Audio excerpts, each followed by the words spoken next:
राज या राजमुद्रा, राजहट्ट, राजयोग, राजमुकुट वगैरे आणि राज ठाकरे. महाराष्ट्र नवनिर्माण सेनेचे अध्यक्ष श्री राज ठाकरे शरदरावजींचं अभिष्टचिंतन करतील.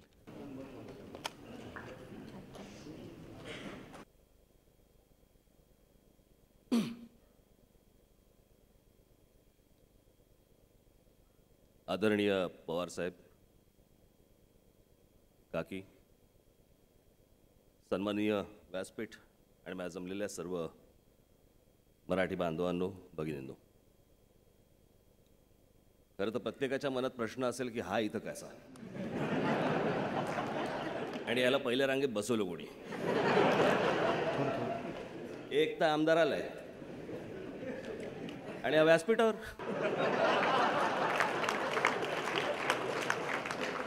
मला असं वाटतं त्याची गणितं ही तटकरे साहेबांना किंवा इतर प्रफुल्लजींना विचारा की हे इथं कसं काय.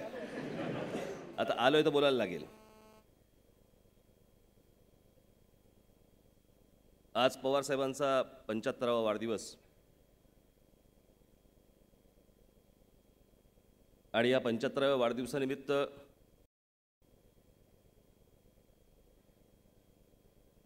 या ठिकाणी वेगळं असं काय बोलावं की जे इथे जमलेल्या कोणालाही माहीत नाही किंवा महाराष्ट्राला माहीत नाही किंवा देशाला माहीत नाही. त्यांच्यामध्ये असलेले विविध गुण, विविध गोष्टी त्या मला असं वाटतं प्रत्येकाला माहिती आहेत. आजचं व्यासपीठ पाहता काही गोष्टी हातचं राखूनच बोलायला लागतील. हे काही ते व्यासपीठ नाही.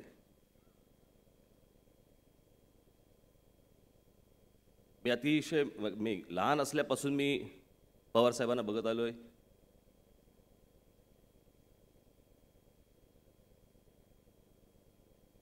तसा जवळून सहवास फार लाभला नाही, परंतु वर्तमानपत्रातनं खूप लाभला. महाराष्ट्रात मला असं वाटतं आजही एक सवयच जडलेली आहे, कुठचीही घटना घडो बहुधा पवार साहेबांचा हात असावा. आता ती चांगली वाईट कशी, पण त्याला पवार साहेबांचा हात असल्याशिवाय, तो हाताचा स्पर्श असल्याशिवाय ती बातमीच पुढे जात नाही. आणि हे वेगवेगळे हात जेव्हापासून मी लहानपणापासून ऐकतोय त्याचे मला आलेले अनुभव मला आजही मला आठवते की कोल्हापूरला एक सीमा प्रश्नावरती एक बैठक होती आणि त्यावेळेला माननीय बाळासाहेब, खरं तर आज या व्यासपीठावरती बाळासाहेब असायला पाहिजे होते, एकटेच असायला पाहिजे होते, ते आणि पवार साहेब. मी माननीय बाळासाहेबांचं ज्यावेळेला पुस्तक, फोटोबायोग्राफीचं पुस्तक ज्यावेळेला मी केलं होतं त्यावेळेला माननीय पवार साहेब त्यावेळेला त्या कार्यक्रमाला उपस्थित होते. आज खरं तर बाळासाहेब इथे असायला पाहिजे होते आणि आम्ही सगळे खाली असायला पाहिजे होतो. पण तो कोल्हापूरचा प्रसंग मला अजूनही आठवतोय की त्यावेळेला एस एम जोशी सर, पवारसाहेब, बाळासाहेब एका व्यासपीठावरती होते सीमा प्रश्नाच्या विषयावरती. आणि काहीतरी मला असं वाटतं बाळासाहेबांचं भाषण झालं, पवारसाहेबांचं भाषण झालं आणि नंतर एस एम जोशींचं भाषण ज्यावेळेला झालं त्यावेळेला ती भूमिका काही मला असं वाटतं बाळासाहेबांना पटली नाही. आणि बाळासाहेब ताडकन उठले तिकडनं त्या व्यासपीठावरनं आणि निघून आले. माझा हात धरला, गाडीत बसवलं, निघालो, पन्हाळ्यावरती आलो त्या सर्किट हाऊसवर. थोड्या वेळाने पवारसाहेब आणि एस एम जोशी सर हे तिकडे त्या सर्किट हाऊसवरती आले आणि मग मला अजूनही आठवते मागच्या त्या लॉनवरती हे तिघीजणं आपण बसला होतात आणि बाळासाहेब आणि एस एम जोशी यांच्यामध्ये ते समझोता घडवत होते. हे सांगण्यामागचं कारण एवढंच की हा माणूस किती विविध ठिकाणी हा माणूस गेला असेल, ही व्यक्ती गेली असेल, काय काय गोष्टी केल्या असतील. या असल्या लोकांचं मला असं वाटतं आत्मचरित्र हे होऊ शकत नाही. कारण अशा अनेक गोष्टी असतात की ज्या त्यांना सांगता पण येणार नाहीत, सांगायच्याही नसतील. अनेकांवरती त्यांनी अनेकांबरोबर काम केलं असेल, अनेकांची कामं केली असतील, पण ही काय सांगायची गोष्ट नसते. मी अनेकदा राजकारणामध्ये काम करत असताना, विचार करत असताना एखादी गोष्ट ज्यावेळेला माझ्या समोर येते, एखादा विषय ज्यावेळेला माझ्या समोर येतो, बंधू आले आमचे.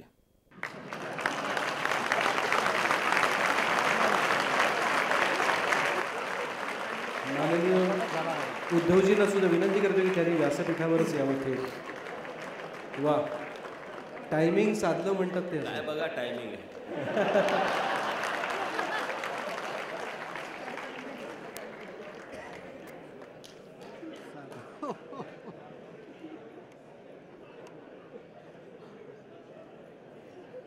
स्थिर स्थावर होऊ देत, मग आपण बोलू.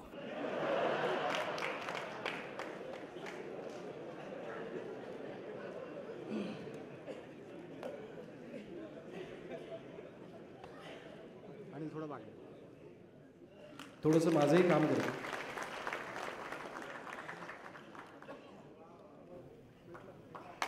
श्री उद्धवजी ठाकरे यांचं स्वागत करण्याची विनंती श्री सुनील तटकरे यांना करतो.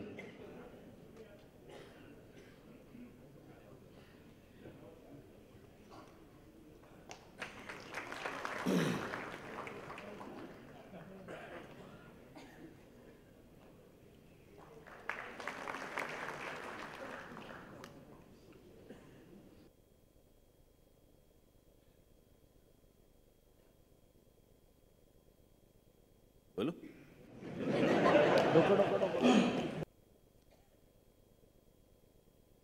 अनेकदा राजकारणामध्ये काम करत असताना, विचार करत असताना अनेक विषय समोर येतात.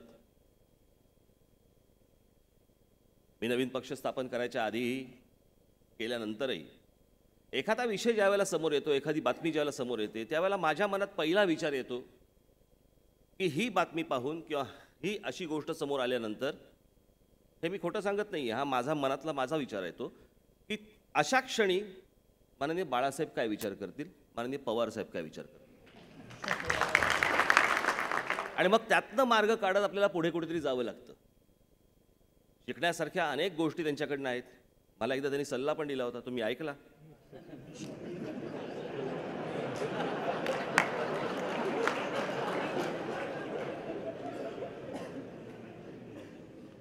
विश्वास बसत नसेल तर मी सकाळचा सेल्फी पाठवत जाईन, ती सोय आता आहे. पण अनेक गोष्टी पवारसाहेबांकडनं घेण्यासारख्या आहेत. एक अदृश्य अशी एक ती शक्ती अनेक वेळेला भासते, दिसते.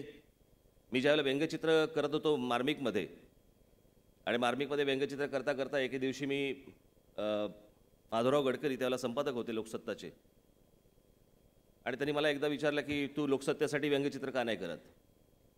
मी बाळासाहेबांना विचारलं, म्हटलं माधवराव विचारतायत, मी लोकसत्तेसाठी व्यंगचित्र करू का.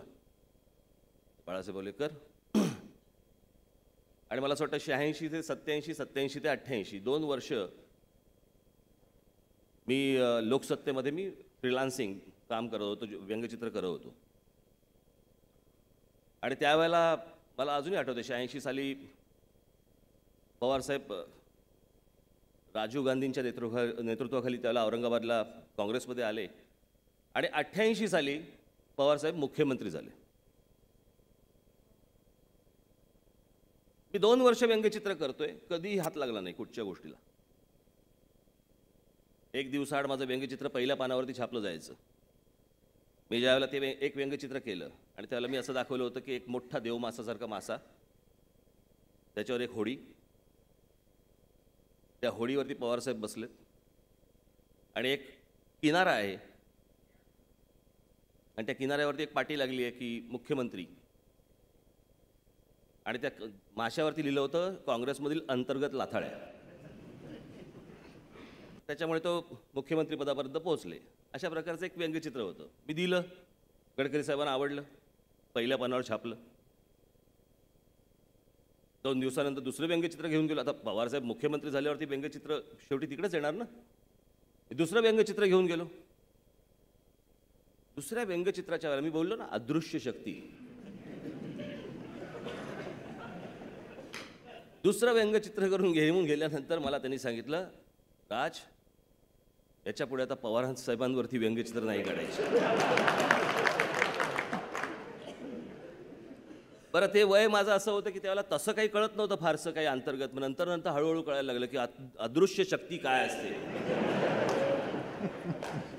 आणि अशा वेगवेगळ्या ठिकाणी मी एकदा ते पवारसाहेबांबरोबर बसलो होतो. रॅपिड फायर असतात ना क्वेश्चन्स. बरं मला माहीत नाही, मी बसलो त्यांच्याबरोबर आणि मी काहीतरी भेटणार होतो आणि मी 1 दिवस का 2 दिवस उशिरा आलो. 1 दिवस उशिरा आलो. मला बोलले कुठे होतात. मी म्हटलं माझ्या फार्मवर होतो. काय लावलं तिकडे. म्हटलं नाही लावायचं अजून बऱ्याच काय काय गोष्टी करायच्या. किती आहे म्हटलं इतकं इतकं आहे. आत्ता काय काय म्हटलं आता काय पेरू बिरू अगोदरच्या काय बागा बिगा सगळं आहे. म्हटलं बरं चुकून बोललो मी. नाही म्हटलं माझ्या एका मित्राने सांगितलं की दुधाची डेअरी टाक. गाईची का म्हशीची. बरं मला माझी बोलती बंद. मला काही पुढे बोलताच येईना. दूध निघावत असे प्रश्न निघत होते.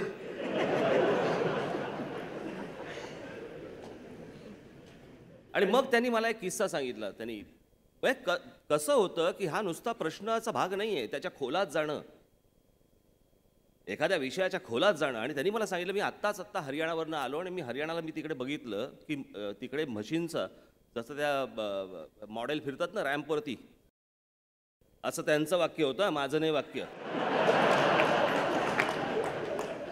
मॉडेल जशा रॅम्पवरती फिरतात तशा म्हशी फिरत होत्या.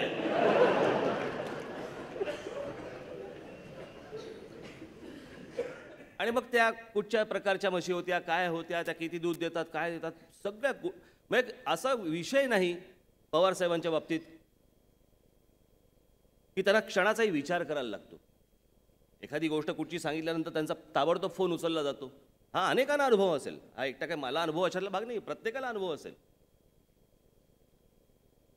आणि म्हणून मला असं वाटतं की जसं तेंडुलकरांचं एक जे पुस्तक होतं, त्या पुस्तकाचं जे शीर्षक होतं ते मला असं वाटतं हे पवारसाहेबांच्या बाबतीत आहे. हे सारं येतं कुठून. हे सगळं दैवी आहे. हे एका माणसाचं काम नाही. अनेक लोक आपण पाहिली हो, स्मरणशक्तीमध्ये अनेक लोक पाहिली, अनेक गोष्टी पाहिल्या, कोणाचं कुठे कसं काय काम चालू असतं आणि किती किती ठिकाणी लक्ष असतं.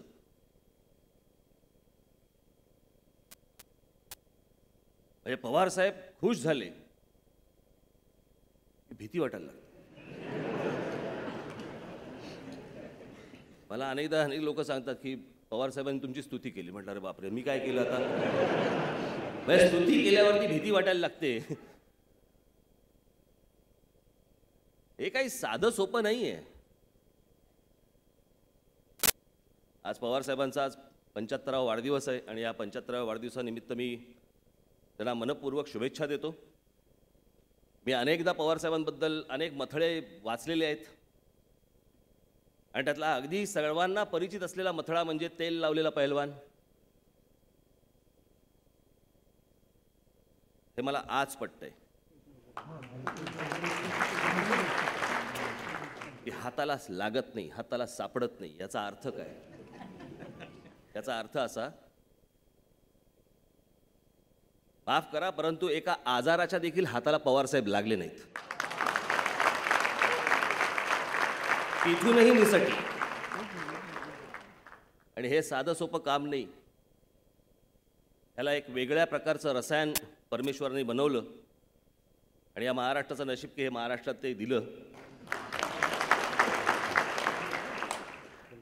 त्या रत्नाला मी मनपूर्वक सलाम करतो आणि माझ्या पक्षाच्या वतीने, महाराष्ट्र नवनिर्माण सेनेच्या वतीने मी माननीय शरद पवार साहेब यांना मनपूर्वक शुभेच्छा देतो. धन्यवाद. जय हिंद, जय महाराष्ट्र.